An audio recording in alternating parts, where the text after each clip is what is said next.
Welcome to Social Anxiety 101. I don't know why I did that. It's a thing I do now. I stick out my tongue and show the peace sign, even though I don't come in peace. I'm looking at my fridge to figure out what I want to eat. Oh, yeah, I can't flip the camera. So, I have castor oil. I have olive oil in a small bottle. I have eggs. I have garlic bread. I have more eggs. I have coochie cream because, yeah, as the weather changes, if you know, you know. I have stuff that you use, some vegan stuff that you use for bread or. I should get nachos. Yeah, so that. I have corn. I have champignon, mushrooms. I have a little yogurt left, which Miss Uganda left. Miss Uganda is girlfriend from Uganda, obviously. I have dark chocolate. I forgot I had peppers. I have colored peppers. So I will move them to the 4 because if I don't see them, they will go bad. Not because I am evil, but because out of sight, out of mind. So I have grapes, which I am going to have with the yogurt.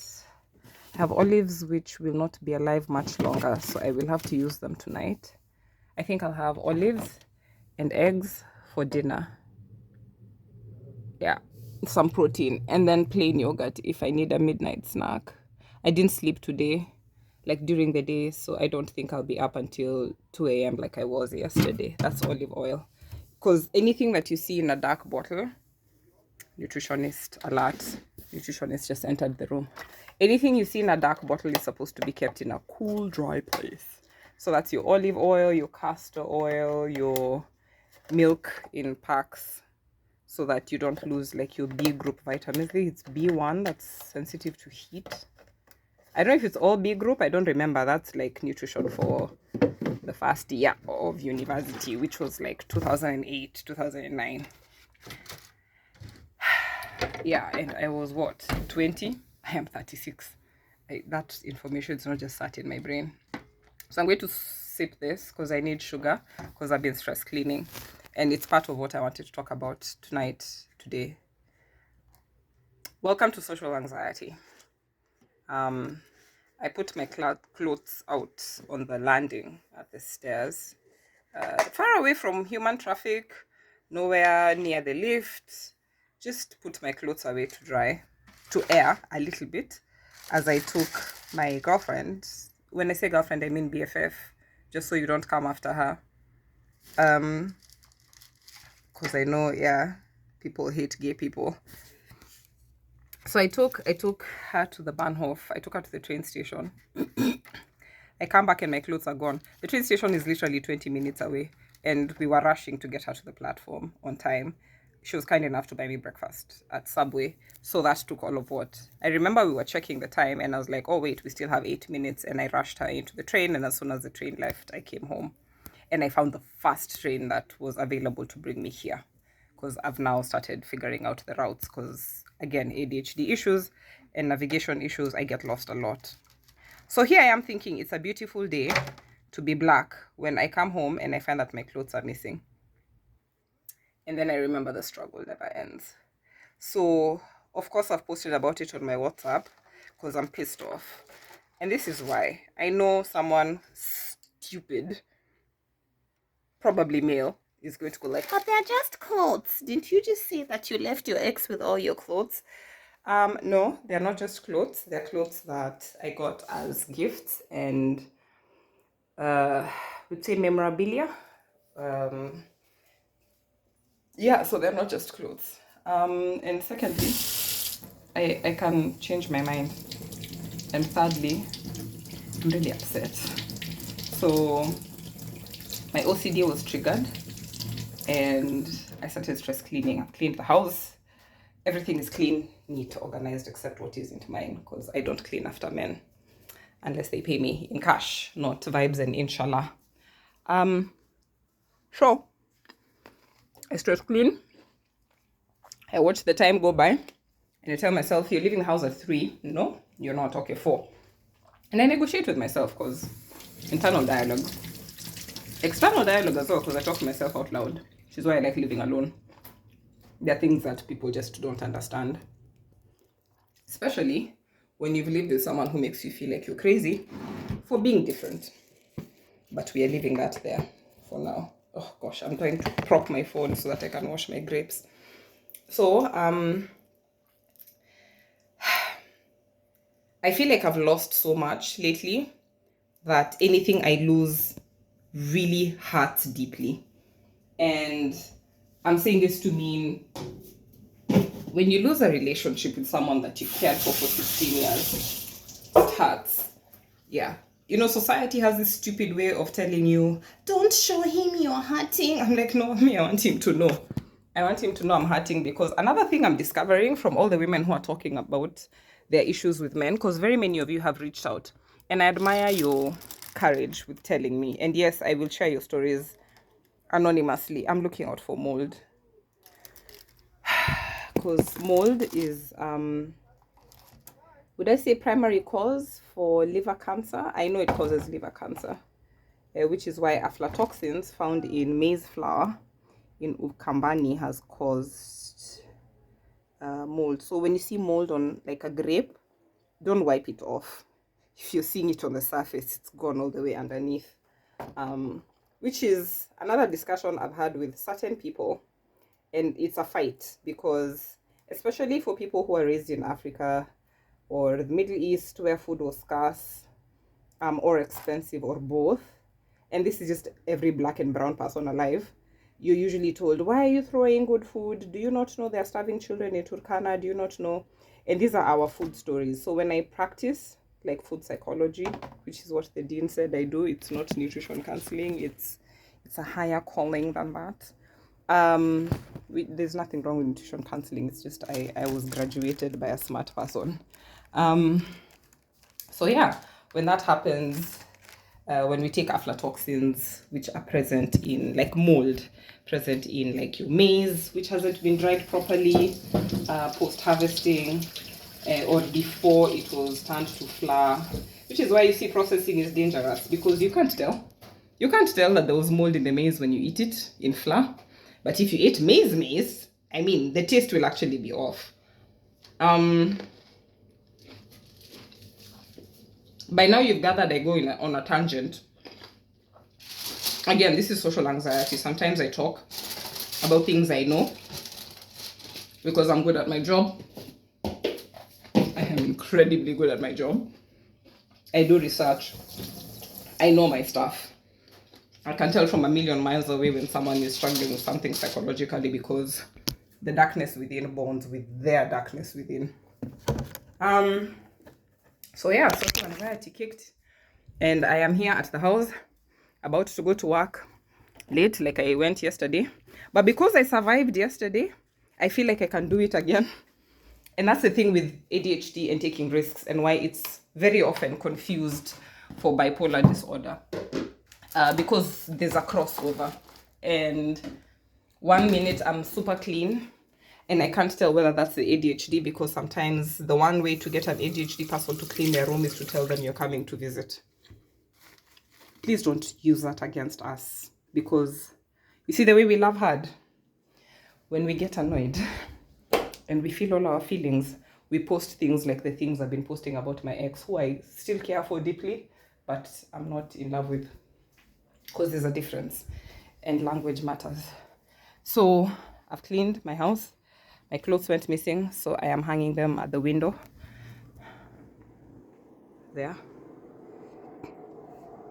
Imagine the frustration of going to look for them at the trash cans like a homeless person or a black person who is poor, because that narrative is just in my head, and I'm out here trying to just live my life. So I'm pissed off because I'm thinking it must be a man who took those things, because I've been told, oh yeah, the housemeister must have taken them. And I'm like, yeah, must be a man. I was telling another man, he's married, he knows how to listen. And I'm like, must be a man, because if a woman took something that wasn't hers, unless she has no brain between her ears, she'd leave a sticky note. A sticky note. In fact, if I were him, I would take the clothes and then come back with a sticky note and leave it there, or leave something on the notice board. Speaking of, I haven't even checked the notice board. Me, I've just been here on the social saying white people are thieves. It's giving colonizer vibes. And secondly, there's something my professor had told me that I had not. It clicked, but now it clicks on a particular level. So she's my supervising professor. So she's half German, half American. It is the American in her that I love because she's able to have honest conversations about the shitty things Americans have done to the world and hold debates on campus to help us recover from our trauma. Because it's traumatizing to be in Kenya right now, watching people die like dogs at the hands of a president who promised to be for us. It's a little traumatizing as well for all my diaspora Kenyans because I'm talking to them and all of them are like, my mental is not mentoring and my mental health is trash. Why? Because you're far away.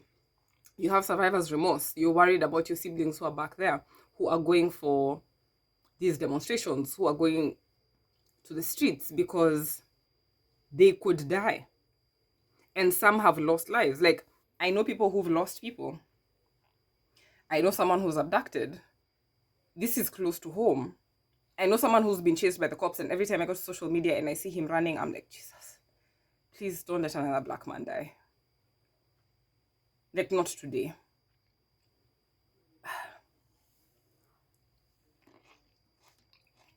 So, when white people are watching the news and they see how triggered we are as black people, and then you go see a Mama Africa, Leso or Shuka on someone's clothes rack, let's say it's hung at the wrong place, and you have house rules about where things should be hung, or hang, I don't know what the word is. Are you not cognizant of your environment? Like, it must be nice to be white and male and cishet. Because again, existing as a black woman makes me, when I'm cleaning, because I have a cleaning job, when I see a child's sweater on the floor, I pick it up. That's not my job, but I do it because I'm a human being. If I find anything that is dangerous, like if I ever found, like, there are none, but if I found like a wire, a cable that was out of place or that was fraying, the insulation was fraying, you know what I would do? I would first write to the person I answer to, in fact, both bosses. I'd take a picture and then I'd put a note in English and German, saying, translated into German, saying, "Dear teacher, please note, this is a dangerous da, da, da, da, da," and leave it on her desk and also on the wire in bright, colorful sticky note. I carry colorful paper everywhere. I am child-free, but I empathize with women who have kids. So when I meet them on the train with their twins or their toddlers, and you have a toddler and a baby, and you're in Germany where people don't give a crap as much as they do back home. When I see a woman with a baby who's fussing and I can tell this baby is about 11, 12 kilos and they're tired on a bus or wherever, if she allows it or welcomes it, and there's a way to find out if they welcome it. If they're black, there's a way we just look at each other and we know. If they're Muslim, there's a way we look at each other and we know. And if the parent gives permission, I take the kid and I hold them. Do people not realize how much anxiety they give us when they take our things without asking? And this is why, again, I said hashtag it's giving colonizer vibes, because white people get away with everything and anything. My white landlady got away with disclosing my whereabouts, my former one, in Passau, by disclosing my whereabouts to my ex on an email about an appointment which was rendered null or was nullified by the fact that I'd paid rent. So let me explain. We were supposed to have an appointment where there would be a viewing on a Thursday. But that viewing was so that by Sunday, this house is available. Sunday, the house is, Sunday they don't do anything. Monday, the house is available for this person to move into. Mark you, this is me moving out early. I'm being nice because I'm a decent human being, which is what most black people are. And then, and I had informed her I had forewarned her, I will be traveling between Passau, Berlin, and other parts of Berlin. I will not be available to respond to emails for next week. So I was in Hamburg at the time. And then I pay my rent. It hits the account because when I pay my rent, it goes through. Let's say it took 24 hours. It was a weekday. It was a Tuesday. Black Tuesday. Imagine my country is on fire. I can't find my mother. I pay my rent on time. In the morning, white woman doesn't get the notification for whatever reason, which is not my fault, because I have been paying rent the same way. The previous month I'd paid rent on the 19th. So rent is due at the end of the month. I'm here paying rent on the 26th of June. 25th? 26th. And then it was the day the money hit my account, so it must have been the 25th. And then on Thursday, the 8th, she's writing, going like, Sharon, you were supposed to come for a viewing on this day to show you room to... I just sent her a screenshot of my payment. She's copied my ex after I had told her not to. And then she only stops copying him after he tells her, please stop copying me in these emails. Sharon has already told you. To be black and female in Germany, and especially in Bayern. And today someone asked me, oh, why don't you go back to Bayern? Like, there's money there. I was like, never. Where they fetishize women in Munich, men and women, and put naked pictures of us in museums to sell for thousands of euros during a rite of passage. Like, you took a picture of people at a rite of passage and then you came to Germany. The audacity of white men. So yeah, I'm willing to bet the housemaster is a man or an older white woman. The parents. So my anxiety is so bad, I'm here shooting a video because I can't leave the house. Because I've been round looking for my clothes. Because I have no socks to wear to work. Well, I have socks, but they are hot socks. Today we have 29-degree weather, so it has to be cool. And I have sensory issues. This country was not built for black people. No. The system is not broken. It was built this way. I remember hearing that somewhere. I would love to give credit to the person because I've been using this to explain systemic racism in healthcare, in education. And I'm just mad. And someone could just take my clothes. Do you know I volunteered in slums in Kenya? I volunteered in Kibra, where I know the family we used to volunteer with, the kids used to watch the clothes outside. I understand. Black people, brown people, we don't steal because it's fun. We steal because we don't have. I let that sink in. We don't steal because, oh my gosh, this looks nice. I think I'd like it. This person has taken my underwear. Let's start with when a man takes your underwear, you don't know what he's doing with it. Because just the thought of someone with my underwear makes me sick. Even if they keep it. Let's say they've stolen it. The thought of someone with your underwear as an African woman is disgusting. Unless they're your lover. In that case, I'd be like, babe. You're thinking of me. You know, it's hanging off like your bed. But now, that I don't date outside the race. For obvious reasons. Can't get over the fact that if you're descendant of a former colonial, I can't. So now you have my underwear in your office. Considering how different our standards for hygiene are, because I have lived with white people.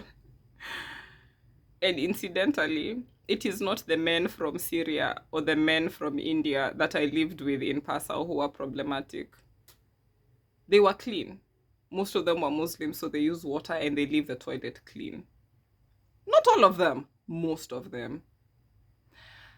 But for me, it's always the white man who has the stinky shoes, the room that reeks of you're not sure whether it's mold and weed and cigarette smoke and dust bunnies, but it's a demonic smell.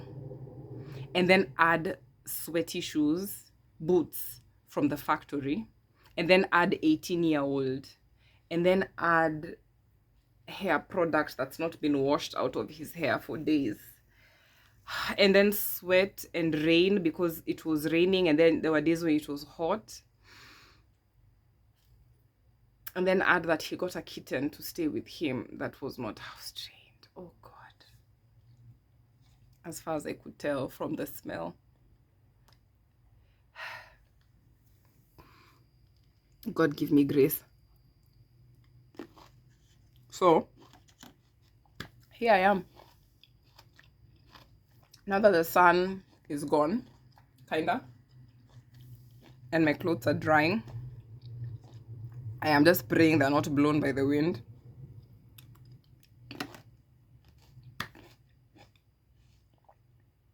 I don't know. Leipzig was supposed to be my new beginning. It was supposed to be the new narrative about white people, because there are trans people on the streets.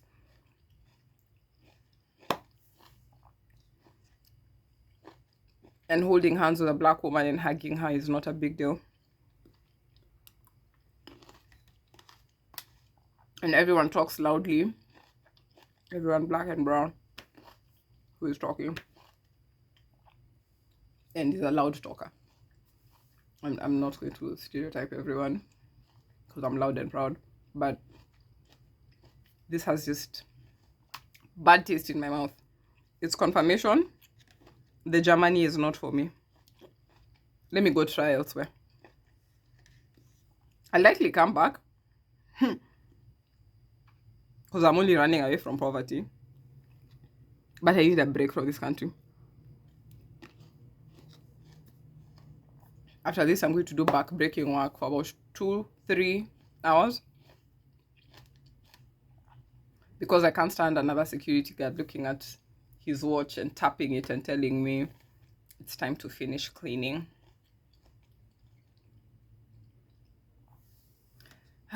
So I'll just go do a mediocre job because no one cares about my excellence here.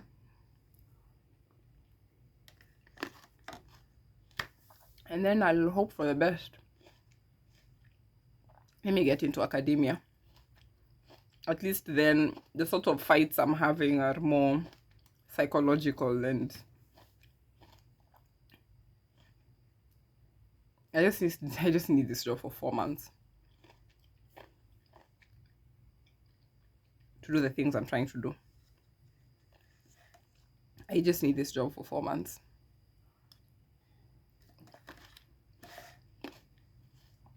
I'm grateful I found a rhythm where I can get the cleaning done quickly. Like today I will start on the other end where I did a shitty job yesterday. And I'm not doing this because I'm another mediocre black person. I'm just doing this because I'm tired. My back hurts. My OCD was triggered. My social anxiety has been triggered. I'm going to go to work late yet again. Later than I'd planned to. We don't have a strict schedule. We just need to be out by 10 p.m. And I'm more comfortable working after dark when there's no heat. Which is why I needed my light socks, which are missing. Pray for me, y'all. Because my tired is tired. I am all out of grace and patience. And as me and my female friends have said, may the coochie of this person itch if they have stolen my stuff, that they may know that they should just not mess with Africa. Have a good one.